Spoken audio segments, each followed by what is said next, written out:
Hello সবাইকে, আমার নতুন একটা ভিডিওতে তোমাদের সব ভাইকে ওয়েলকাম। আশা করি তোমরা সবাই খুব ভালো আছো, আমিও ভালো আছি। যাই হোক, আগের বারের ভিডিওতে তোমরা দেখেছো রথের মেলা থেকে ফেরার পথে আমি রজনীগন্ধা স্টিক আর গোলাপ নিয়ে এসেছিলাম ঠাকুরের সামনে সাজাবো বলে।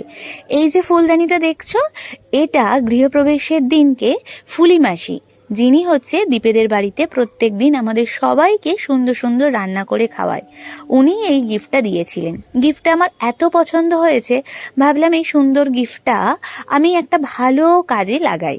তাই প্রথম ফুল এনে এই ফুলদানিতে সাজিয়ে আমি ঠাকুরের সামনে দিয়েছিলাম। যাই হোক, যখন আমাদের এই ফ্ল্যাটটা সুন্দর করে সাজানো হয়ে যাবে তখন তো তোমরা রুম ট্যুর দেখতেই পাবে। যাই হোক, এখন বলো ফুলদানিটা দেখতে কেমন লাগছে আর ঠাকুরের সামনেটাও কেমন ভাবে সাজানো হয়েছে, তোমাদের কতটা ভালো লাগছে সেটা কিন্তু কমেন্ট করতে ভুলো না। আর এই যে একটা ছোট্ট মোমবাতি জ্বালিয়ে দিয়েছি, এটার একটা সেট, সেটাও গিফটে পাওয়া।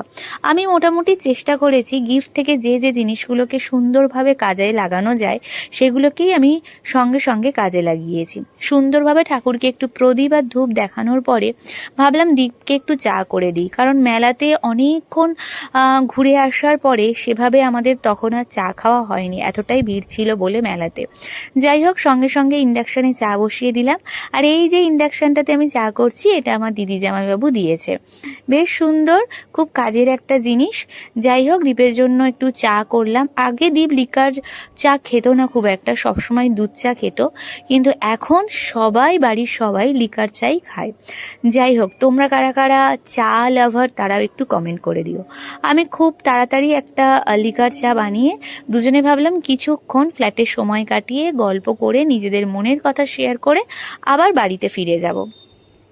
এখন ফ্ল্যাটটা যেমন কেমন একটা ঘোরার জায়গার মতো হয়ে গেছে। সত্যি কথা বলতে গেলে আসি, থাকি, তারপরে হচ্ছে ঠাকুরকে দিই, চা খাই, এখন আস্তে আস্তে যেন ফ্ল্যাটটার প্রতি একটা মায়া জন্মে গেছে।